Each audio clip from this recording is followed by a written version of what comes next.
Hi, everybody. You're listening to the Oneness Junkie podcast, hosted by me, Lydia Smith, a self-proclaimed Oneness Junkie.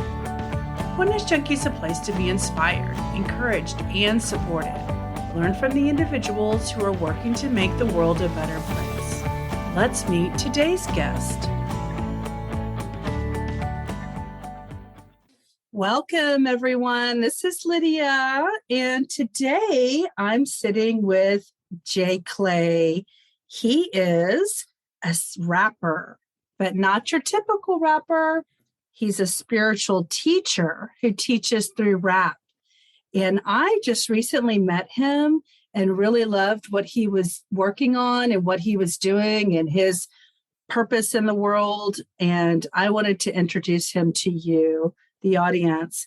So welcome, JClay. Hey, thanks for having me. I really do appreciate it. Of course, I'm so glad to have you on the show today. You're my first artist. Okay. Yeah, the musically inclined artist. So just to get the podcast going, would you give us a little bit of a background on where you came from? Just introduce yourself to our audience and go back enough to where we feel like we kind of understand where all this came from.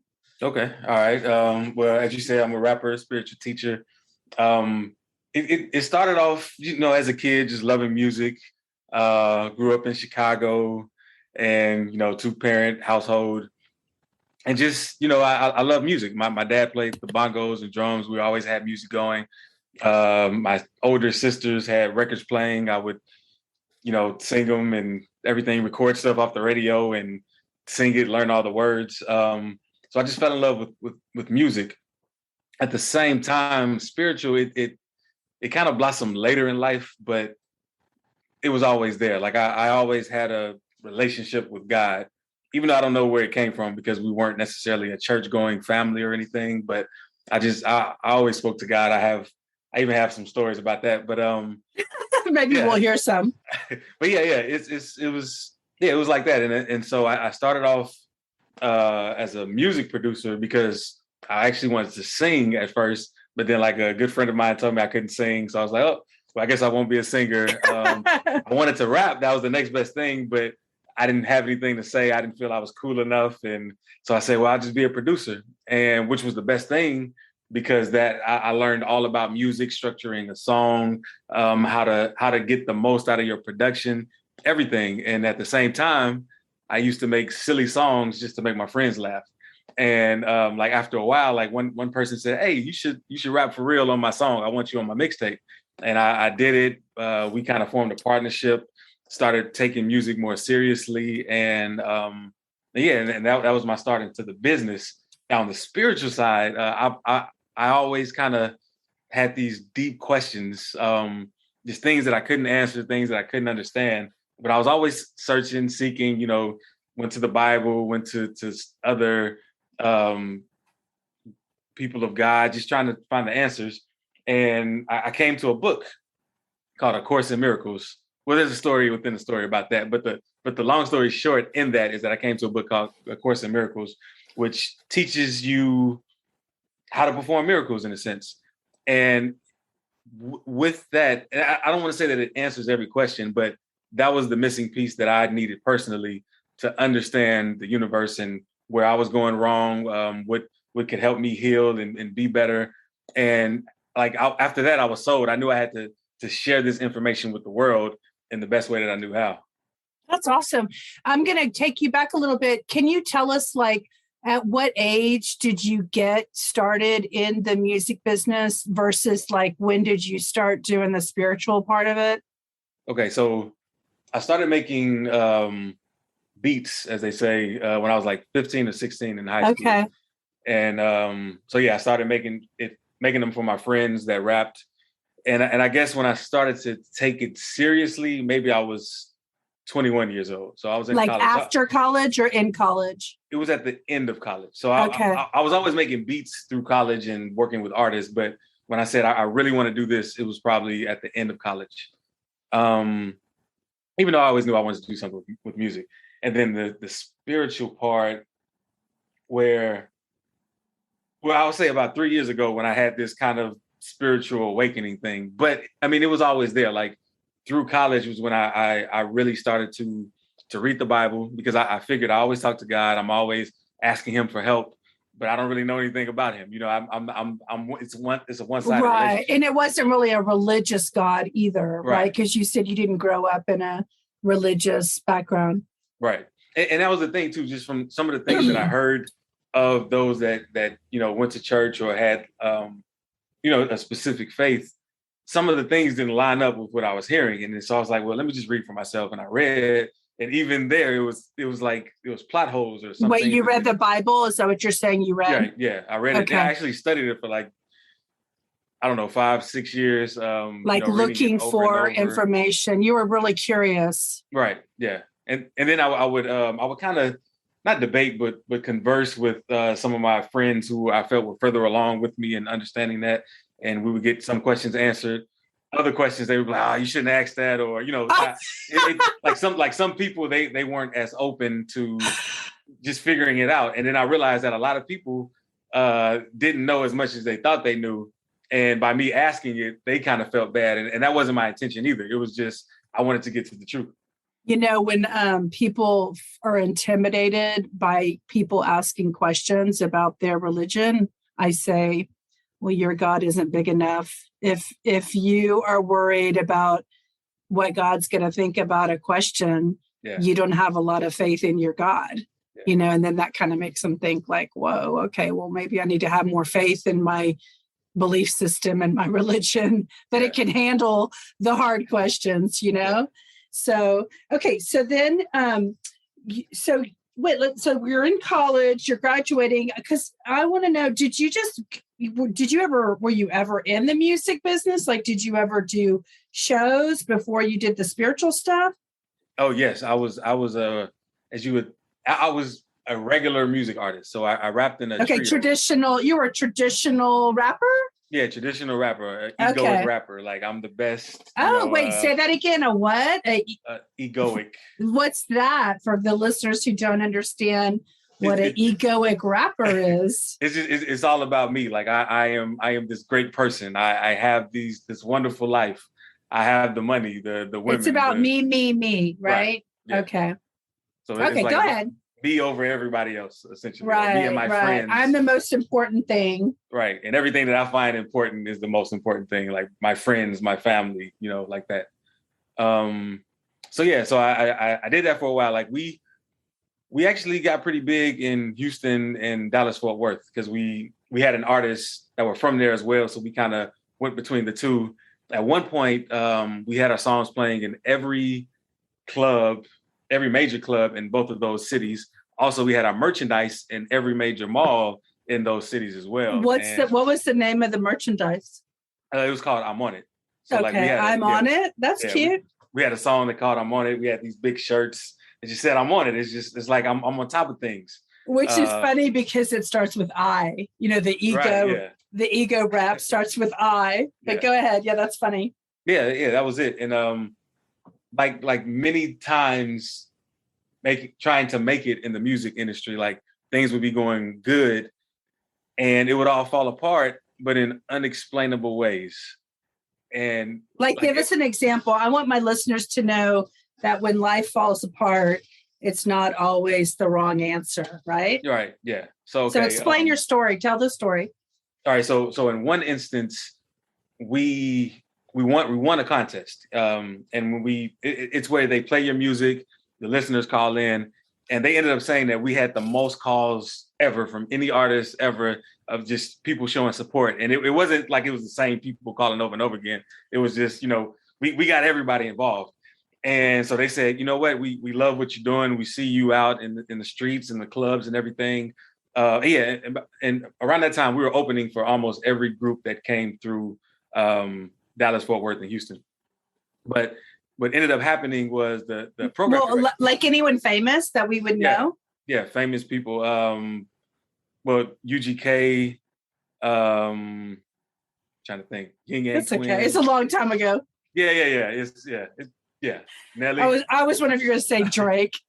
Oh no, because it was before that. It was before that. Oh, way before him. Okay, gotcha. Nelly. So This was probably 05 between 2012. Okay. Gotcha. Yeah. So, yeah, where was it? Oh, okay. Well, you so, were yeah. just saying opening for. Right. Yeah. So the program director said, yeah, I like everything that you all are doing. I'm going to put you in rotation. And then like the next day, he gets fired from the radio station. Like this is the guy that presses the button that says, hey, you're in rotation. We're going to play you. Makes the decisions. Right. And he got let go.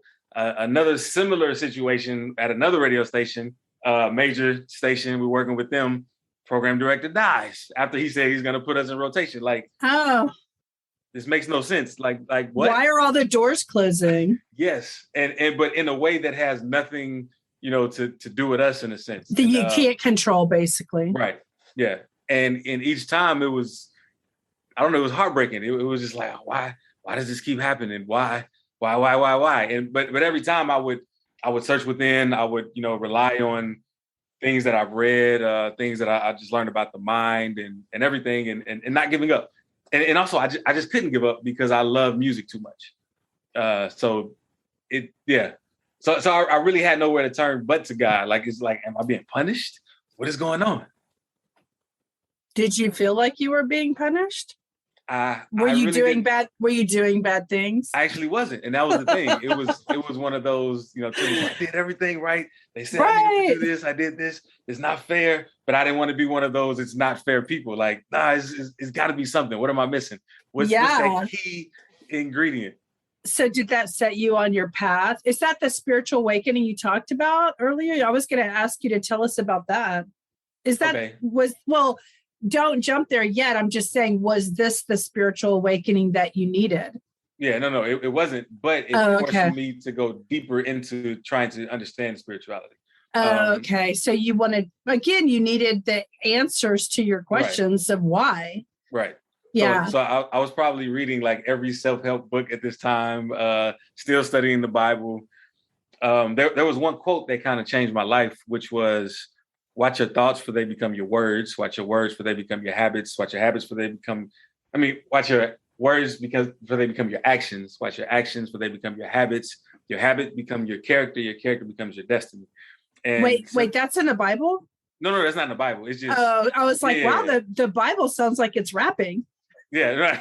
It's not in there, but the sentiment is in there. Like once I understood this, how just your thoughts can go to your destiny, it was in there in like the words that Jesus was speaking and in his parables and things, and just the sentiment was. You were able to see it. You were able to see it, like they would pop out when you were reading it. Like, there's that again. There's that lesson. Exactly, and so I was able to start to see where my thoughts weren't aligned with what I wanted.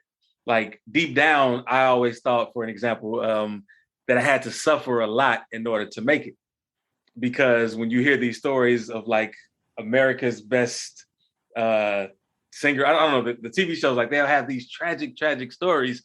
And even some of the artists I admire today, like I was thinking like nothing that bad happened in my life. How am I supposed to make it if nothing that bad happened? Well, even like Oprah had a really tough childhood, and look at her. I mean, she's one of the most successful women in the world. Yeah. So in my mind, I didn't even realize. You're like, man, my life wasn't shitty enough. Yeah, exactly.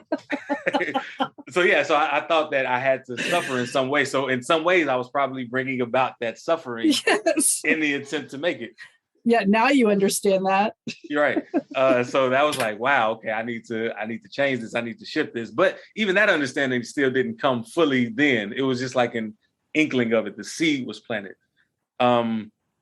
And I guess where the spiritual awakening came from, because I kind of developed a theory about how things are. I don't know if you want me to share the theory because it might sway people because it's not really rooted in truth, but. Oh, I like making people question and think and wonder and but give us your theory because this is about being open to learning new things. So I'm curious what your theory is. Okay. No, well, it's what it was before. Okay. Wait, when the ego theory or before? What are you talking about? It's in the middle of that. So it's before my as you were evolving, as you were evolving to your spiritual awakening. Okay, got it. We just need to know the timeline. Okay, go ahead. So like with punishment and things. It was kind of along the lines is God punishing me for something, like teaching, or God teaching me a lesson, or is the devil after me, so to speak? Because I know, like in the Bible, or I guess in typical Christian background, like many people believe in the devil and everything. And so at this time, I was really, fixated on the words in the Bible. So there were examples of let us go down and confuse their language. Now man is like us, knowing both good and evil. And I was wondering, like, who is us? Who's us? Right.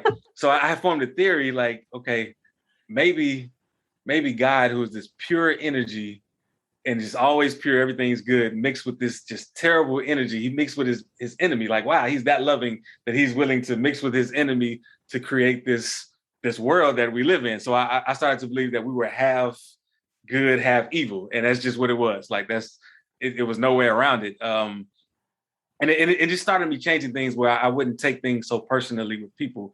I would just be like, oh, they didn't realize what they're doing, or, something like that. So are you saying it created more compassion for you? It actually did, in a way. Like That's what it sounds like. Yeah. So and then I guess where the spiritual awakening came from was I was watching a YouTube video, and it was somebody I followed. They recommended another channel, and on that channel, the lady was reading an excerpt from a book called Jesus, My Autobiography. Oh, and yeah. So I'm thinking, like, what? No, how? I've never heard of channeled writings or anything. So the premise was, this is a channel writing. Somebody's channeling Jesus and giving his words. So I listened to the excerpt on YouTube, and it was so profound that I was like, wait a minute, this might really be truth. I can't find anything wrong with this. Let me just get the book to make sure. So I'm reading the book like in a day. So I read it half as a skeptic, half as someone who wanted to believe, and the believer was sold. And not only that, in the book, it said, Jesus said, that's why I wrote A Course in Miracles. So and you're like, let what? me look up A Course in Miracles. Yeah.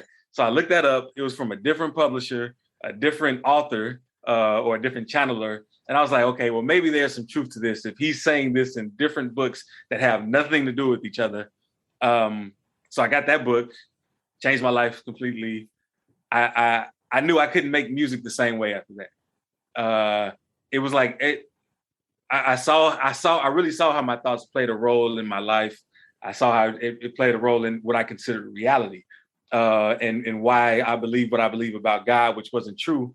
It's just so many things, and yeah, I'm you learned that the words you speak create. And if you were creating these egoic rapper words and saying them all day long in concerts or on the radio or whatever you were doing, practicing them, you're just creating that, negativity. Yeah, exactly. I was creating the separation. So it was like it's impossible for you to be separate from your thoughts. So like if you believe anything is bad at all, it's going to reveal itself to you as that, because you're one with that thought.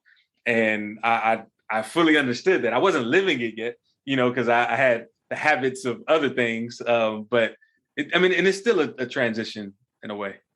Yeah. So you said this was just 3 years ago?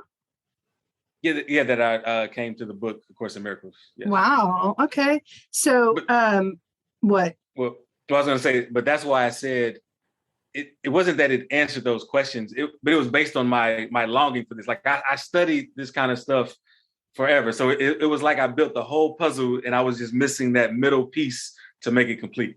And that's what the course did for me. Yeah, that's neat. That's special. Was this the time, what were you doing for a living? Like after college, how were you making a living? I actually worked for NASA. And I was a software engineer.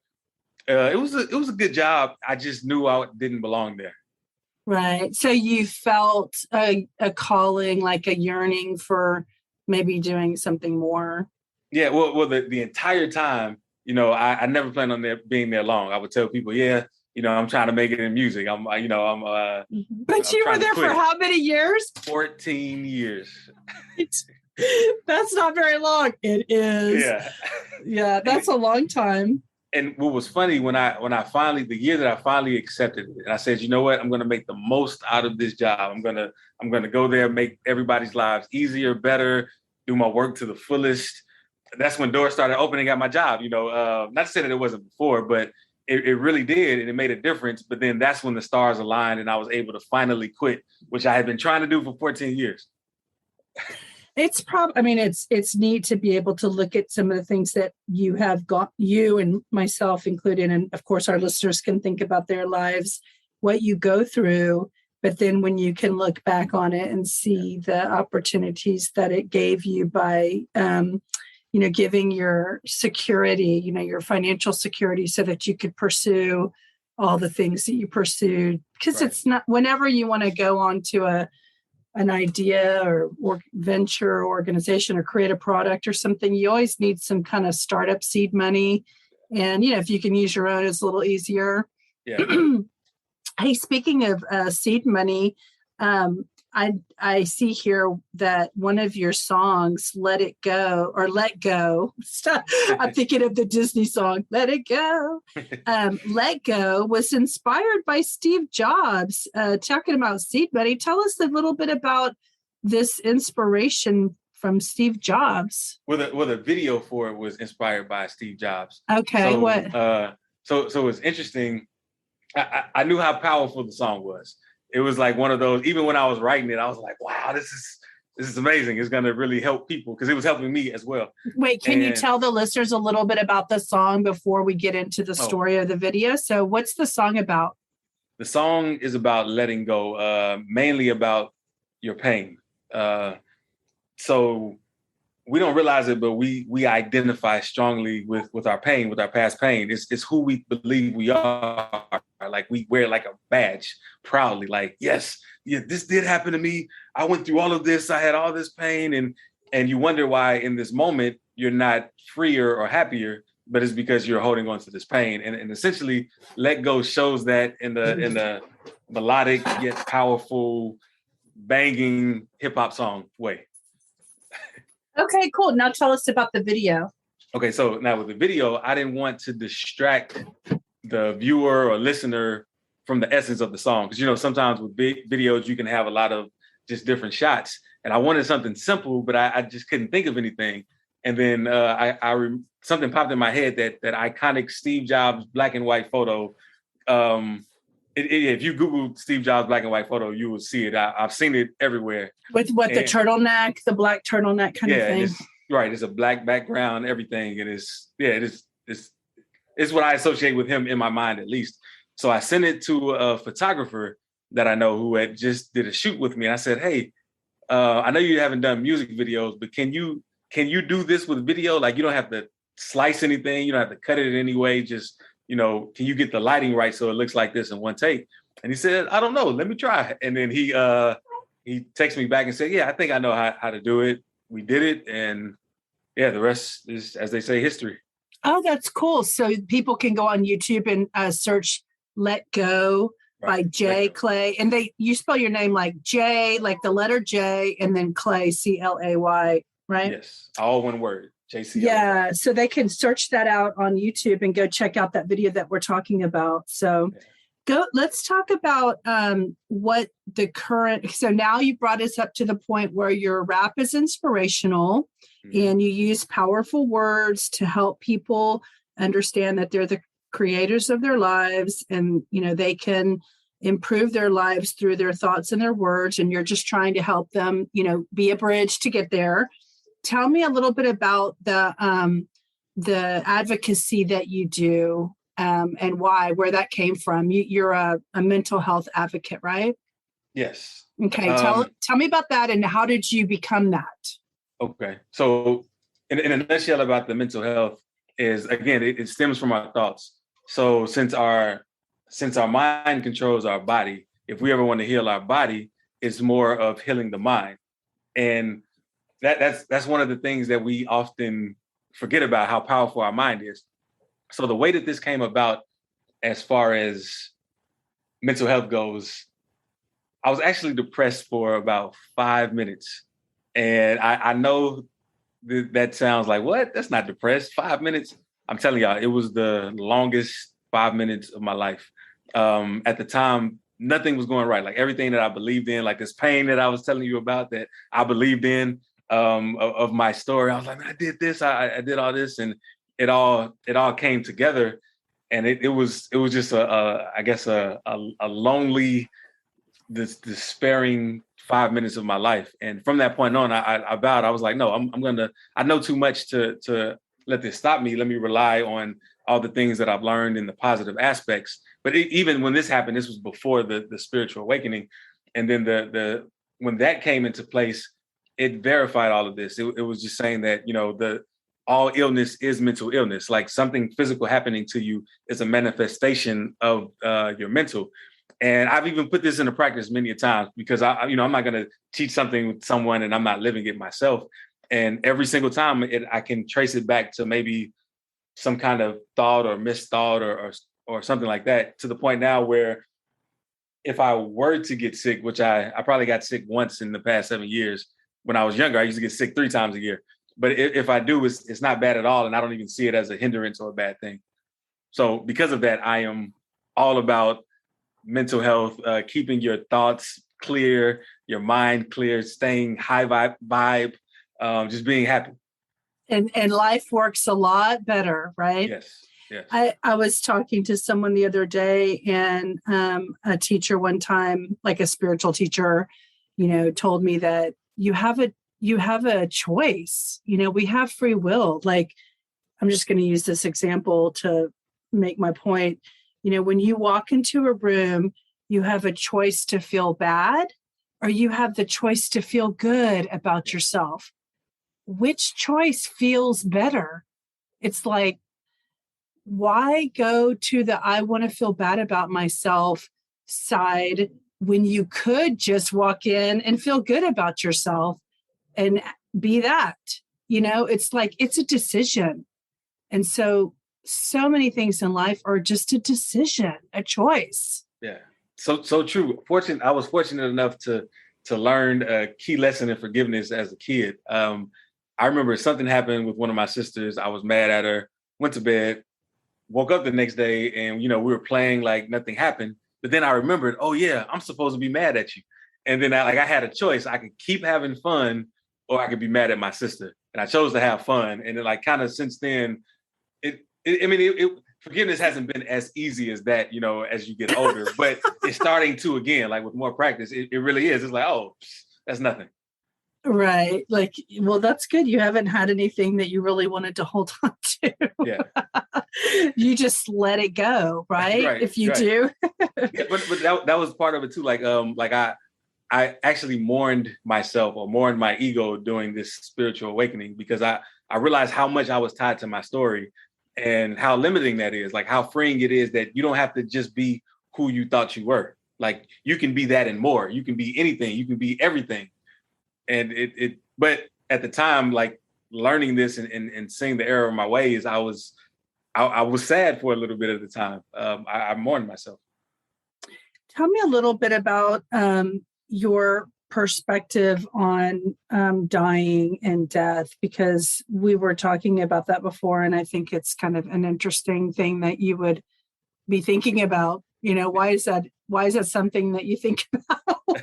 Because it's really like a taboo subject. It's not for me personally. That's why I'm asking the question. But for a lot of people, they just don't want to think about death. They don't want to worry about death. What is your thoughts on that subject? Yeah. Okay. So because of that, like a lot of people actually worry about death. Like they don't want to, but in that they are. It's like fear. There's right, fear. Right. And in actuality, that brings about death quicker than that. But one of the things I kind of tell people or show people is like when you think about death, like death cannot exist without life, right? I ask people that, they all agree, yeah, death cannot exist without life. Then I say death cannot exist within life. And they're like, what do you mean? Okay, if death existed within life, this means we live, we die, and then we live.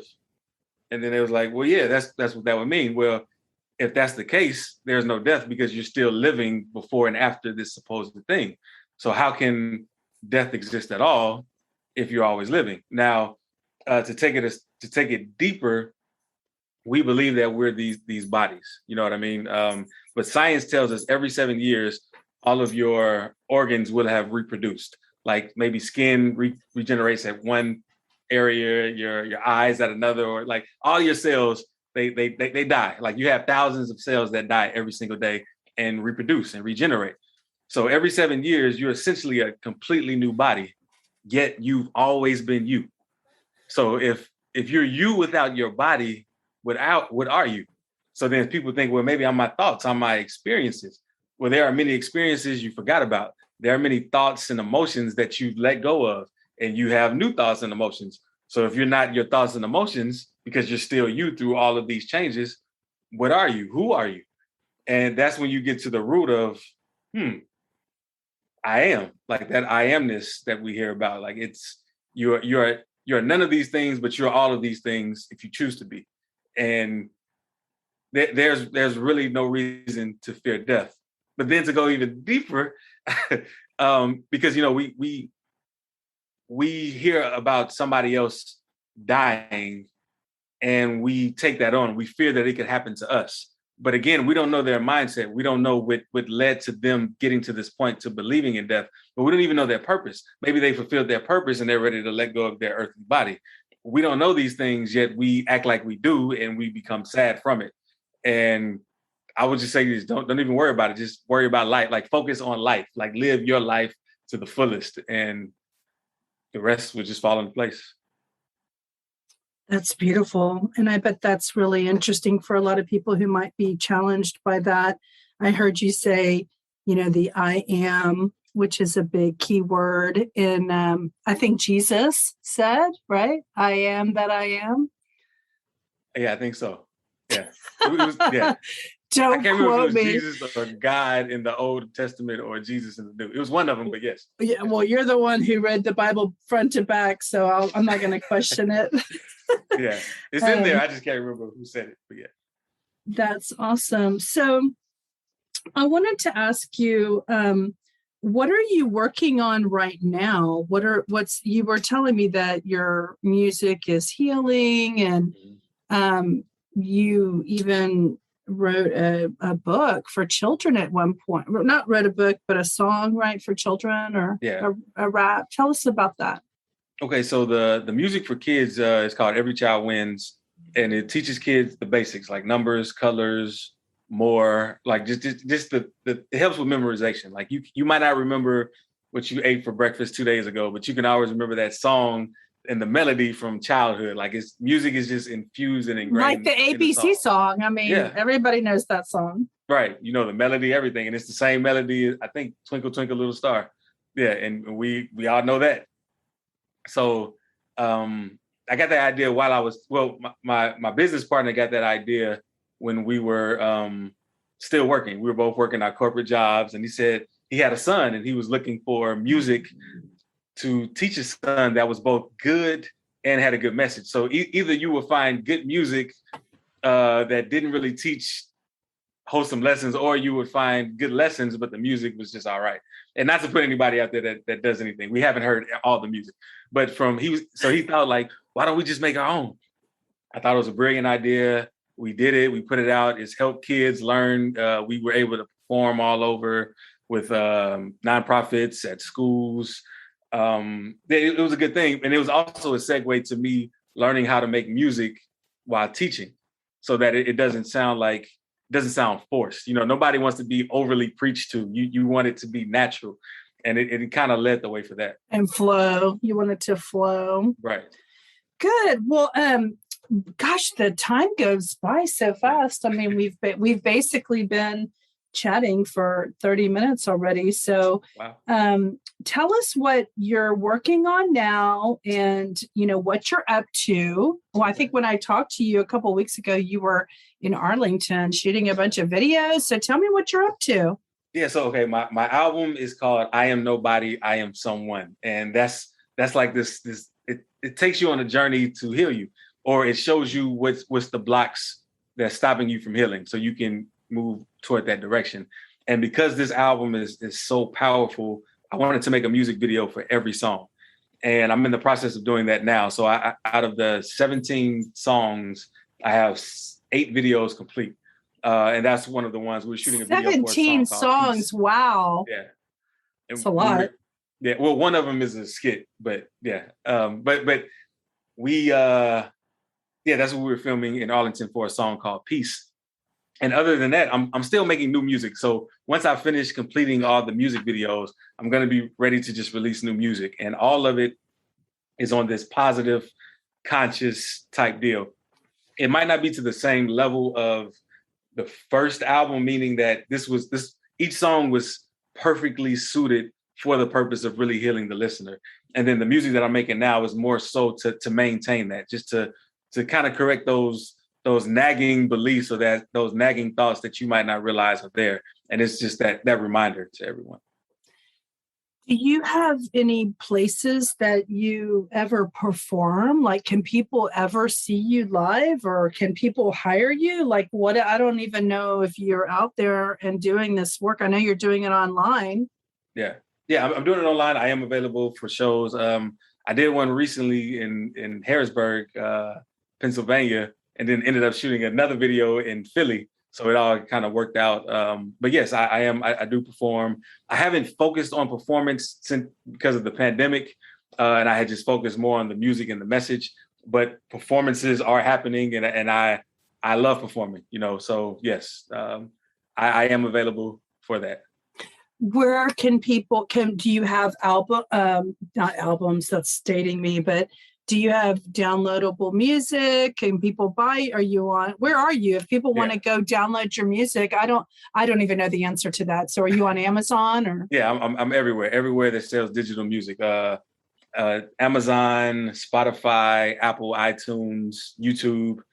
If you go to my website, JClay.org, JClay.org, you will find all the links. You'll find the contact form. You can even buy a physical CD. Like I sell a physical CD on my website. I know everybody. Oh, you're old school. Yeah, I got it all. Yeah. Do people even have CD players anymore? Yeah, but a lot of times, some people, they just want that tangible thing to hold. Yes, and to put in their collection. Right. Yeah. Yes, that's great. Cool. So, in wrapping up, do you have any words of encouragement for anybody who, I'm curious if anybody might be interested in getting into the music business, or, maybe they have a spiritual, insightful messages that they want to get out in the world. Like, do you have any words of encouragement for anyone, whether they're mental health related or, music business related? Just what would you like to leave our listeners with? Yeah, I would say just do what you can to believe in yourself and believe in that message. Like, even me releasing this music, there was a process to it. I didn't know if it would be accepted well.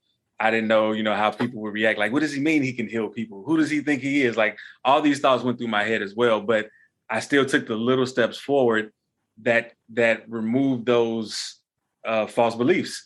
And with each step forward, it became easier and easier until I gained momentum. And I'm like, and I really believe in myself. I believe in the music. I've seen how it's transformed people. And I would say, just do whatever you need to do to believe in yourself, whether it's you say affirmations to yourself, you hang around positive people that affirm you, you read about it, you meditate, whatever you have to do, just get in groups, online groups to help support that.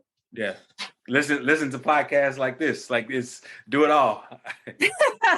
Yes, listen to Oneness Junkie, and you too can or download, positive minded music. So the music that you are putting in your head is, music that moves you forward. Right. So that's great. So one of the things, if you've listened to any of my episodes, one of the things I came up with, which was a way to give my guests a gift, is I like to do something called mirror reflections. And, when I know somebody for a longer period of time, it's a lot easier. But, at the same time, first impressions are also valuable. And I just met you. You were referred to me because of the work that you do and the inspiration that you offer. And I just want to share with you who you are to me, and I'm as a light in the world, who you are to others as well. After looking at your work online and learning more about you and talking with you, I think that you're brave, for getting out there. You're courageous for stepping off of the corporate ladder, the very secure, great brand, NASA, lots of people's dream job to be able to work in such a organization. And you were brave enough to believe in your guidance from your heart and follow that. And in so doing, you were helping hundreds of thousands of people, if hopefully millions of people around the globe, being on a platform like the internet that has no boundaries, and people in far-reaching continents can find you and be inspired by you. And I think it's just so wonderful that you are using your time and your talents to make a positive impact on the planet. And I love that you like the Oneness Junkie concept, about what I'm about, which is highlighting people like you who are brave enough to take the steps to do what feels right. And, you're a light worker, basically. I mean, I'm just going to say that because that's how I see you. And bringing light, love, joy, freedom. And I'll say freedom again, because being transformed out of mental health is freedom, and like you said, you do have to work that muscle, and you're working that mental health muscle every day, even for yourself, and sharing it with others. So thank you so much for, being a guest and letting my audience get to know you better so that they can be inspired by you as well. Thank you so much. Thank you. I love Oneness Junkie. I love the concept, everything. It's if people can get that oneness concept, that's it. That's where it's at. That's where it's at. I know. And I feel so committed to getting the message out. I mean, whether it's a hobby, which it is right now, or it becomes a life purpose that, sustains me for me to continue to share that message. I'm just open to whatever the universe and spirit has it planned for this idea. And part of what I wanted to do on this podcast was introduce people like you who had a desire and a yearning and a heartfelt message and wanted to get it out, but understanding that it's not always easy. And so I wanted people to share their stories so that other people can be inspired by the roads that you've traveled to get to where you are, doing what you're doing and doing what you love. So I'm so happy to have you. Thank you for being here. And is there anything else that you want to say or have, Well, yeah, that's all. Just lead with love always. There we go. Lead with love always. And like I like to say, when we heal ourselves, we heal the world. And compassion starts with you and me. So that's what we're doing here. So thank you so much. Have a wonderful, wonderful day. And I just thank you for being here. You too. Thank you. Thank you. Bye-bye. Bye. We've reached the end of this episode. If you'd like to continue with this inspirational journey, be sure to subscribe to the podcast so you don't miss out. If you are a self-proclaimed oneness junkie, get yourself a t-shirt and spread the message of oneness in your community. And finally, if you have a story to share or know someone that should be a guest on this podcast, contact us at onenessjunkie.com. See you next time. And remember, when we heal ourselves, we heal the world. Compassion starts with you and me.